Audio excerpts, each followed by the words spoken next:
안녕하세요. 오늘은 온라인 커뮤니티에 올라온 사연 하나를 좀 깊게 파볼까 하는데요. 네. 남편 서재에서 나온 그 머리끈 하나 때문에 이혼 위기까지 갔다는 이야기예요. 정말 사소한 물건 하나가 큰 파장을 일으킨 경우네요. 네, 이게 아내분이 직접 쓴 글을 바탕으로 한 거라 아무래도 아내분 입장이 좀 더 담겨 있겠죠? 그 점을 감안하고 들어야 할 것 같아요.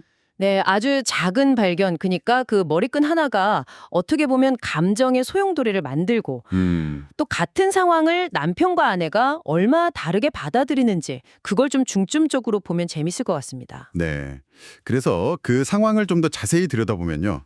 아내분이 2달 만에 남편 재택근무 공간, 그 2층 다락방 책상 서랍을 열어봤다는 거죠. 네, 맞아요. 근데 그 공간이 평소에 남편 말고는 거의 안 들어가고 청소도 남편이 직접 하는 곳이라고 하더라고요. 그렇죠. 그런 곳에서 본인이 안 쓰는 처음 보는 머리끈이 나왔다.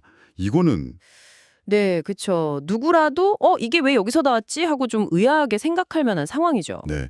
그래서 아내분이 처음에는 비교적 차분하게 물어봤다고 해요. 이거 혹시 당신 거냐 뭐 이런 식으로요. 근데 남편 반응이 전혀 모르는 물건이다였고요. 아주 단호하게. 여기서부터 뭔가 좀 삐걱거리기 시작하는 느낌인데요. 맞아요. 바로 이 지점에서 어떻게 보면 첫 번째 균열이 생긴 거죠.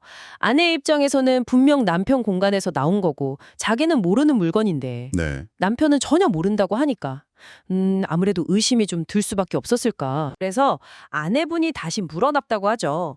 아니 이게 발이 달린 것도 아닌데 혹시 뭐 택배 같은 거 뜯다가 딸려 들어갔거나 아니면 무심코 넣었는데 기억 못하는 거 아니냐고요. 네. 좀 더 구체적으로 확인하려고 했던 것 같아요. 그런데 여기서 남편 반응이 뭐랄까 폭발적이었다는 거예요. 글에 따르면 남편이 아내가 자기를 의심한다는 그 사실 자체에 엄청 화를 내면서 갑자기 짐을 싸고 이혼 얘기를 꺼냈다고 하니까요. 와, 그 반응이 상당히 격렬했네요. 네. 그러면서 아내가 이걸 그냥 여자 물건이라고 단정짓고 의심하는 거 그게 이미 선을 넘었다. 이렇게 생각했다는 거죠. 선을 넘었다. 네. 나중에는 그게 뭐 그냥 포장용 고무줄일 뿐이라고 했다는데 처음 반응은 그게 아니었던 것 같아요. 굉장히 격했던 거죠. 여기서 좀 주목해야 할 게 의심에 대한 남편의 반응 강도인 것 같아요. 남편 입장에서는 어쩌면 자신의 어떤 공간, 그리고 자신의 결백함에 대한 신뢰가 공격받았다고 느꼈을 수 있거든요. 아, 그럴 수 있겠네요. 네. 때로는 이런 강한 부정이나 분노가 정말 억울해서 그럴 수도 있지만, 심리학적으로 보면 일종의 방어 기제일 수도 있어요. 방어 기제요? 네. 뭐랄까, 나는 절대 그런 의심을 받을 사람이 아니다. 라는 자기 이미지나 혹은 이 관계의 평화를 지키려는 그런 무의식적인 반응일 수도 있다는 거죠. 아, 듣고 보니까 정말 양쪽 다 답답했을 상황 같아요.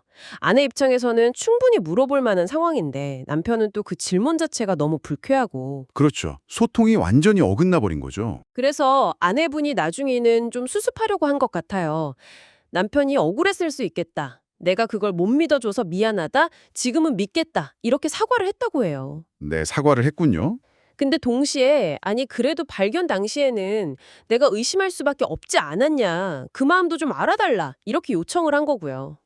그러니까 사과하면서도 자기 입장에 대한 이해를 구한 거네요. 예. 근데 남편은 그걸 받아들이지 못했다고 하죠. 여전히요? 네. 남편 주장은 아니 애초에 그걸 여자 머리끈이라고 단정짓고 의심한 네 사고방식 자체가 문제다. 심지어 넌 원래 의심이 많은 사람이다. 이렇게 아내의 성향 탓으로 몰아갔다는 거예요. 이건 좀 논점이 달라지는 느낌인데요. 맞아요.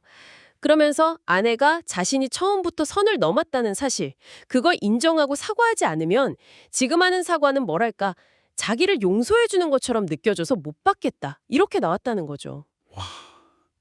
이건 이제 머리끈이 중요한 게 아니네요. 그렇죠. 그렇죠. 완전히 다른 차원의 문제가 돼버렸어요.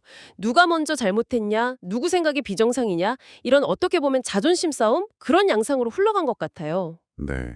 아내는 자신의 의심이 그 상황에서는 충분히 나올 수 있는 반응이었다. 이걸 좀 이해받고 싶어 하는 거고, 예. 남편은 아내가 자기 결벽에 대한 믿음 자체를 흔들었다는 거, 그리고 그 의심이 정당했다고 주장하는 게 태도 자체를 받아들일 수 없다는 거고요. 정말 꼬여버렸네요. 맞습니다. 결국 보면 이 머리끈은 그냥 계기, 촉발 요인이었을 뿐이고요.